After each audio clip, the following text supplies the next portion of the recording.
Tuhan, datang kepadamu untuk bersama-sama kami mendengarkan kebenaran firman. Kiranya setiap pujian penyembahan kami dapat menyenangkan hati Tuhan dan menjadi satu kebaikan yang diterima oleh Tuhan. Terima kasih, urapai kami semua dan pimpin kami sampai pada akhirnya nanti. Dalam nama Yesus kami berdoa, bersyukur dan berterima kasih kepada Engkau. Haleluya. Amin. Selamat malam, Bapak Ibu, Salam. Salam sehat semua ya. Nah, saudaraku yang diberkati oleh Tuhan, tema kita malam hari ini adalah tentang berdalih. Ya. Berdalih itu kalau dalam bahasa sehari-hari, orang yang suka banyak alasan. Banyak alasan, pokoknya banyak alasan. Nah, kita akan mengawali dari apa yang dikatakan oleh kitab Pengkhotbah pasal 7 ayat 29. Di sana firman Tuhan berkata, lihatlah, hanya ini yang kudapati, bahwa Allah telah menjadikan manusia yang jujur, tetapi mereka mencari banyak dalih. Nah, ini artinya apa, saudara? Sebenarnya Tuhan itu menciptakan manusia pada dasarnya adalah jujur adanya. Namun apa yang kita saksikan sekarang ini, saudara, banyak sekali orang lebih memilih untuk hidup tidak jujur. Jujur itu baik, saudara. Jujur itu menyenangkan, tapi jujur itu juga kadang-kadang tidak menyenangkan. Ya. Seperti tadi di awal, waktu ngobrol-ngobrol sebelum Zoom, saya ditanya sama Ibu Lydia, Pak Tommy makan apa? Katanya gitu. Kalau jujur orang enak, sing dipangan orang enak, kalau enggak jujur. Masa makan ikan asin mau bilang makan ikan kambing atau makan daging sapi, kan enggak mungkin ya. Ya kita ngomong jujur apa adanya, makannya pakai kerupuk, sambal dan ikan asin. Ya jujur saudara-saudara, enggak enak. Malu sebetulnya mau ngomong. Tapi yaitu kejujuran itu ya seperti itu, saudara. Ngomong apa adanya. Nah, saudaraku, pemazmur juga berkata, Mazmur 50 ayat 23, siapa mempersembahkan syukur sebagai korban, ia memuliakan aku. Siapa yang jujur jalannya, keselamatan dari Allah kuperlihatkan kepadanya. Nah, jadi malam ini firman Tuhan mengingatkan kita, saudara-saudaraku, agar kita menjauhi sifat suka berdalih. Sifat suka berdalih itu adalah sifat suka cari-cari alasan. Sifat suka berdalih itu juga sebetulnya mengandung arti di mana kita menyimpan satu kebohongan. Ya. Dan firman Tuhan, selain firman Tuhan mengingatkan kita, tapi juga firman Tuhan mengajarkan kita agar kita menjadi manusia yang jujur di hadapan Tuhan. Nah, Tuhan itu menciptakan manusia itu sempurna. Bahkan kita dicipta sesuai dengan, seturut dengan gambarnya Allah. Yang dimana salah satu unsur yang ada di dalam diri Allah adalah kejujuran. Jujur adalah salah satu sifat yang ada pada diri Tuhan. Namun sekali lagi saudara saya mau sampaikan, sangat disayangkan. Tidak sedikit manusia memilih untuk berpaling dari jalannya Tuhan. Ya tadi itu tidak jujur tadi saudara. Jadi manusia cenderung melakukan apa yang menurut kehendaknya sendiri. Dengan bermacam-macam dalih. Dengan bermacam-macam alasan. Ia menentukan, ia memilih untuk melakukan jalannya sendiri. Nah, berbicara tentang hal ini, saudara, saya sering sekali menemukan orang-orang yang model begini. Ya, benar-benar saudara-saudara. Apa sih akibatnya kalau orang suka berdalih? Apa sih akibatnya kalau orang suka sering-sering cari alasan? Apa sih akibatnya kalau orang suka bohong, katakanlah seperti itu? Nah, Kejadian pasal 3, saudara, kita ingat. Ada satu peristiwa di sana, Kejadian pasal 3, ayat 11, mulai mungkin sampai seterusnya, mungkin sampai 15 atau 16. Kisah tentang Adam dan Hawa. Ya. Adam dan Hawa itu dalam cerita itu melanggar firman Allah. Pada saat mereka digoda atau dicobai oleh iblis, akhirnya mereka terpikat dan tertipu oleh tipu muslihat iblis tersebut. Sehingga apa yang terjadi? Mereka tidak dapat menguasai hawa nafsunya. Hal itu membuat mereka tidak mentaati firman Allah. Nah, saudaraku yang diberkati oleh Tuhan, akhirnya jatuhlah mereka ke dalam dosa dan mulailah berdalih. Mulailah mereka saling menyalahkan, ya. Adam menyalahkan Hawa, Hawa menyalahkan ular. Mubeng-mubeng, muter-muter, saudara. Cari pembenaran masing-masing. Berdalih, cari alasan masing-masing. Bahwa sebetulnya bukan aku yang melakukan. Aku disuruh ini, dan lain sebagainya. Akhirnya mereka jatuh ke dalam dosa, saudaraku. Dan itu tadi akibat dari tipu muslihat iblis tadi. Mereka mulai berdalih di hadapan Tuhan. Dan apa yang dikatakan oleh kitab Kejadian selanjutnya, kalau kita baca terus itu selanjutnya, saudara, dijelaskanlah di sana. Mereka akhirnya mengalami penderitaan dan kutuk. Di mana Tuhan mengutuk mereka. Nah, enggak perlu saya jelaskan lebih detail ya, saudara. Saya hanya menyampaikan garis besarnya saja. Kita tahulah ceritanya itu. Nah, saudaraku, di dalam kitab 1 Yohanes 3 ayat 18 memberi nasihat kepada kita. Janganlah suka berdalih. Ya. Artinya apa? Orang yang enggak suka berdalih itu adalah orang yang mau jujur di hadapan Tuhan, mengakui dosa kita di hadapannya. Karena Alkitab tadi mengatakan, orang yang mau mengakui dosanya di hadapan Tuhan, sesungguhnya Tuhan itu setia dan adil. Itu saudara-saudaraku.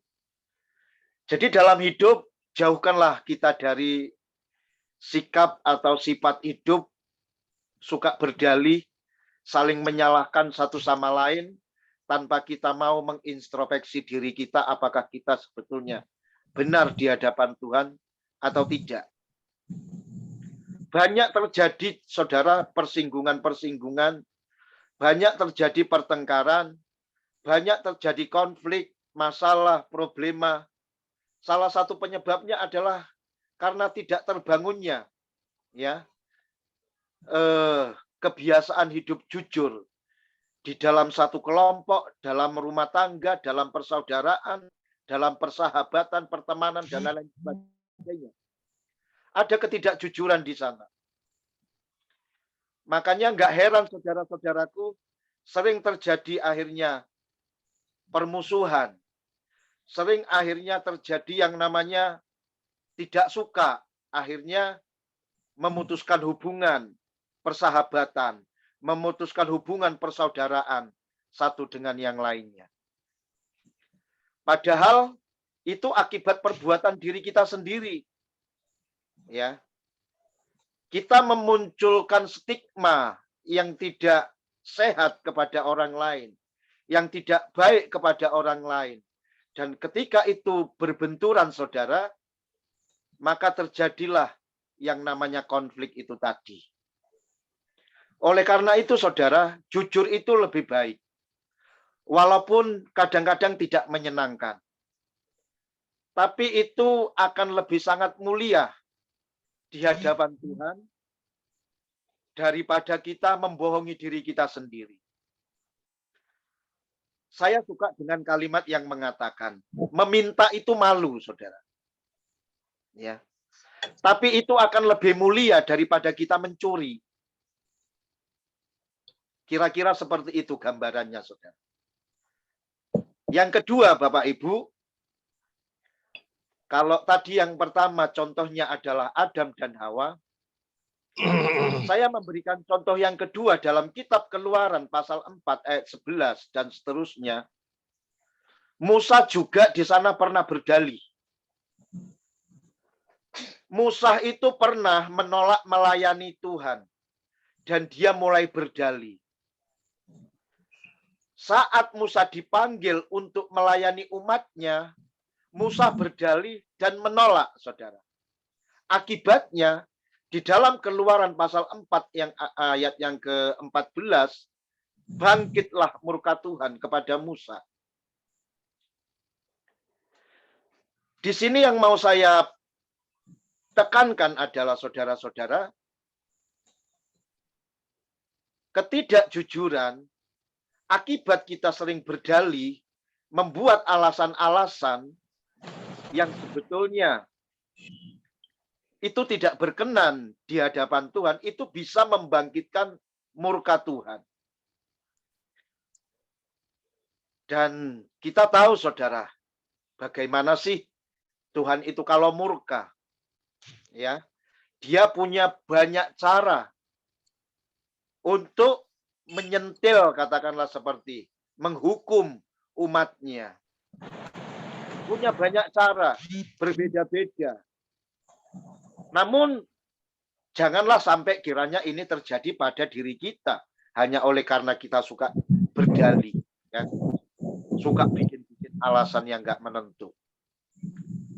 Saudara, di dalam kitab 1 Tesalonika 5 ayat yang ke-24, firman Tuhan berkata, janganlah berdalih karena dia yang memanggil kita itu setia menyertai kita. Tuhan itu dikatakan setia menyertai kita. Artinya apa, saudara? Apapun yang kita ucapkan, apapun yang kita perbuat, apapun yang kita katakan, itu Tuhan selalu melihat apakah kita ini benar perkataan kita, apakah tindakan kita ini benar, apakah jadi Tuhan itu tahu, saudara-saudaraku, ini cuma asal ngomong, ini cuma alasan, ini cuma berdalih, dan lain-lain sebagainya. Tuhan tahu. Karena pada dasarnya Tuhan itu selalu menyertai kehidupan kita. Setiap kita yang sudah dipanggil oleh Tuhan, ada satu hal, saudara, yang harus kita ketahui. Bahwa Tuhan itu menyertai kita. Makanya dikatakan tidak ada hal apapun yang tersembunyi di hadapan kita.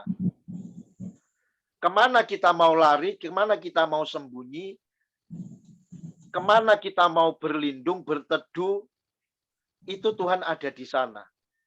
Ya, itu sebabnya Tuhan nggak bisa dipermainkan, Tuhan nggak bisa dibohongi, Tuhan nggak bisa kita jadikan objek hanya untuk menyembunyikan ketidakjujuran kita kepada Dia. Saudaraku, kita boleh gagal dalam melakukan apa saja. Enggak apa-apa, enggak masalah. Tapi kalau kita tetap berpengharapan pada Tuhan, kita pasti akan berhasil. Itu yang menjadi pegangan hidup kita orang percaya, saudara-saudara. Enggak masalah kita gagal. Enggak masalah kita enggak kaya, enggak sukses, enggak berhasil, enggak punya banyak uang, enggak apa-apa. Namun apabila kita tetap berpengharapan kepada Tuhan, sekali lagi, kita pasti akan berhasil. Ya. Jadi jangan takut saudara kalau kita melayani Tuhan, nggak ada yang perlu ditakutkan.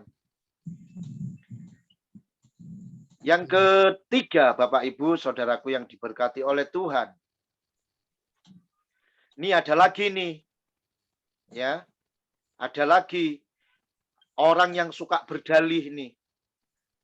Di dalam kitab Lukas pasal 14, ayat yang ke-16, dan seterusnya sampai 20 mungkin. Diundang, ya. Ada satu undangan yang datang kepada orang-orang tertentu. Tapi mereka berdalih. Atau dengan kata lain begini, saudara. Ada banyak orang yang diundang untuk menerima kasih. Ada banyak orang yang diundang untuk menerima anugerah dan kemuliaan Allah. Tetapi mereka berdalih. Bahkan menolaknya. Kan satu kebodohan, bukan? Ketika kita datang menghampiri seseorang, ya, kita menyampaikan kebenaran kepada orang. Kita mau undang dia masuk dalam hidup anugerah daripada Tuhan. Masuk dalam lingkungan orang-orang yang terselamatkan. Masuk dalam sebuah pesta rohani.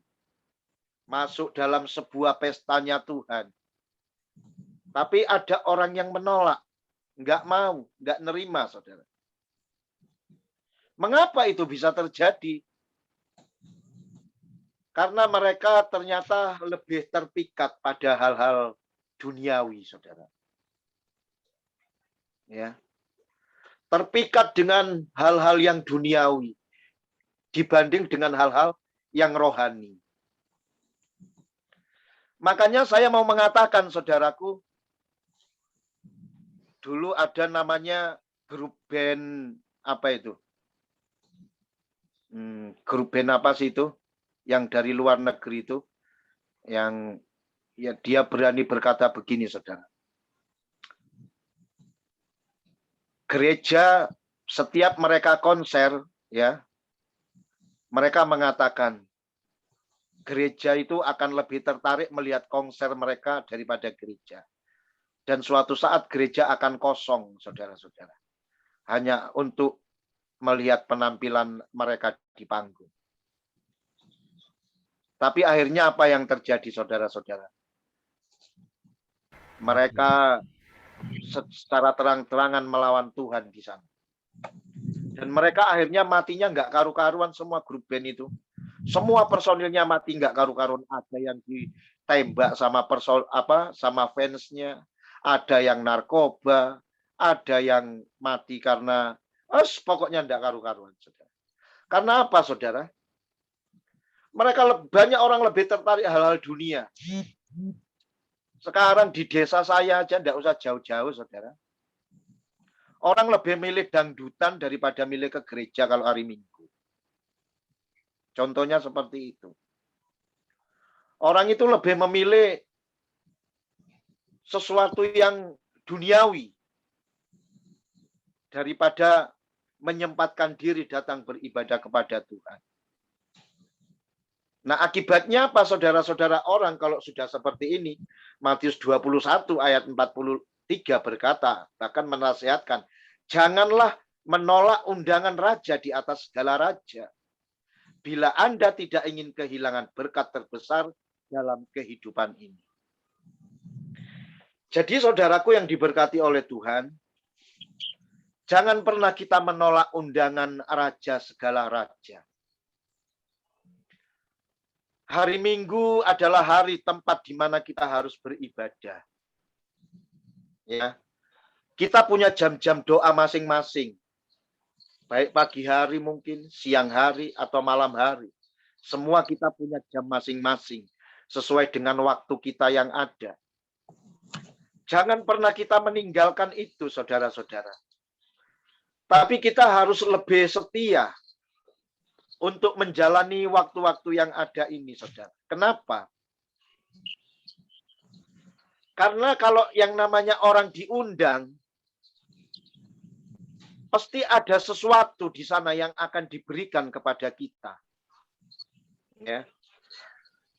Enggak ada sejarahnya orang diundang, entah itu mau diundang, mau membicarakan masalah apapun itu, apakah itu mau bersenang-senang nanti yang akan dibicarakan, apakah itu nanti mau membicarakan masalah yang berat, tapi di sana selalu ada hidangan yang disuguhkan. Biasanya seperti itu, saudara-saudara. Jadi penting sekali, saudara, kita setia kepada undangan-undangan, apalagi undangan itu datangnya dari Tuhan sendiri, ya, dari Tuhan sendiri. Nah, termasuk di jam kita ini, Bapak Ibu, ya, saya itu kadang-kadang terus terang merasa bersalah, merasa berdosa. Kalau misalnya ini, ya. Misalnya Pak Hari itu kan setia itu manggili orang, ya. Ayo woi, masuk ke jam. Tepat waktu ya. Katanya seperti itu. Jam 7 kurang 45 kurang 15 menit udah harus masuk. Tapi orangnya cuek semua. Ya, ada yang wah nanti dulu. Wah, sik biar pujiannya selesai dulu. Tapi ada yang seperti itu, saudara-saudara. Ya. Wes macam-macam alasannya. Padahal ini undangan loh, saudara. Ini termasuk undangan loh ini. Ini termasuk kita diundang Tuhan ini loh. Masuk dalam pestanya Tuhan. Pesta rohani. Di mana di sana kita memuji Tuhan. Di sana ada doa. Di sana ada penyembahan. Di sana ada firman. Di sana ada berkat yang akan dibagikan. Tapi orang pada menolak. Orang nggak seneng. Lebih baik mereka tidur. Lebih baik mereka nonton TV. Lebih baik mereka mungkin ke mall. Lebih baik mereka jalan-jalan. Dan lain-lain sebagainya. Kita kalau menyadari diri kita, ya, kalau saya pribadi, mendapatkan undangan, nggak saya respon, saya merasa bersalah, saudara. Hati nurani ini kayak ada yang negor gitu. Tapi kalau kita udah nggak punya, oh iya ya, diundang rohani, untuk hal rohani, nggak mau datang menyempatkan diri, malah membandel, malah bebal, saudara. Saya mencurigai di dalam dirimu itu ada apa. Nah, kalau ada Roh Kudus di dalam diri kita, pasti kita akan merasa, iya ya, merasa bersalah gitu loh. Kan seperti itu. Misalnya saya nggak bisa ikut jom, ya. Itu tapi saya bukan karena tidak ada kegiatan, saudara. Ya, itu karena memang ada kegiatan, makanya saya kemarin itu 2 hari nggak ikut jum. Saya melayani di satu tempat, ya, dan memang nggak bisa. Nah, tapi kalau ada waktu dan bisa, saudara, jangan berdalih. Hargai undangan Tuhan itu sebagai satu undangan, saudara, yang sebetulnya Tuhan akan memberikan berkat kepada kita. Sekarang mari kita jawab dalam diri kita masing-masing, Bapak Ibu. Apakah kita suka berdalih dalam kehidupan kita ini? Apakah kita suka mencari-cari alasan? Apakah kita suka bersembunyi ketika Tuhan memanggil kita untuk datang bersekutu dengan Dia? Malam hari ini saya mau katakan bertobat, saudara-saudara. Saya juga harus bertobat. Kita semua harus bertobat.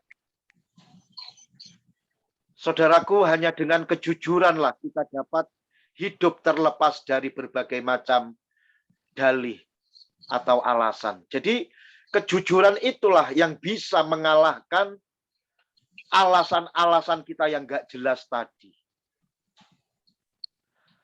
Oleh karena itu mari kita jujur di hadapan Tuhan, saudara. Mari kita tinggalkan kebiasaan-kebiasaan buruk. Salah satunya adalah berdalih.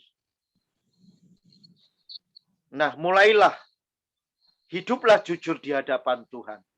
Maka dengan cara demikianlah kita akan terhindar dari hal-hal yang fatal. Seperti yang dialami oleh tadi Adam dan Hawa, Musa, dan orang-orang yang dipanggil untuk masuk ke pesta tadi, ke undangan tadi. Sekali lagi, mari saudaraku, Alkitab dengan tegas tadi mengatakan di dalam kitab Mazmur 50 ayat yang ke-23, ya di sana dikatakan, siapa mempersembahkan syukur sebagai korban, ia memuliakan aku. Siapa yang jujur jalannya, keselamatan yang dari Allah, kuperlihatkan kepadanya. Amin. Tuhan Yesus memberkati. Mari kita berdoa. Bapak, terima kasih Tuhan. Ampuni kami kalau selama ini kami sering sekali berdalih. Ketika kami melakukan kesalahan, kami mulai menyalahkan orang lain. Ketika kami dipanggil untuk melayani, kami selalu cari alasan dan bersembunyi. Ketika Engkau memanggil kami untuk masuk dalam pesta rohani, kami juga memilih hal-hal duniawi. Ampuni kami. Kiranya ke depan kami dapat lebih setia lagi di dalam kami mengabdikan diri kami kepada Tuhan. Sehingga tidak ada berkat yang tertunda untuk kami terima. Terima kasih Bapa, kami kembalikan semua puji, hormat, syukur kami bagi nama-Mu saja. Dalam nama Yesus kami berdoa, haleluya. Amin. Amin. Amin. Terima kasih Pak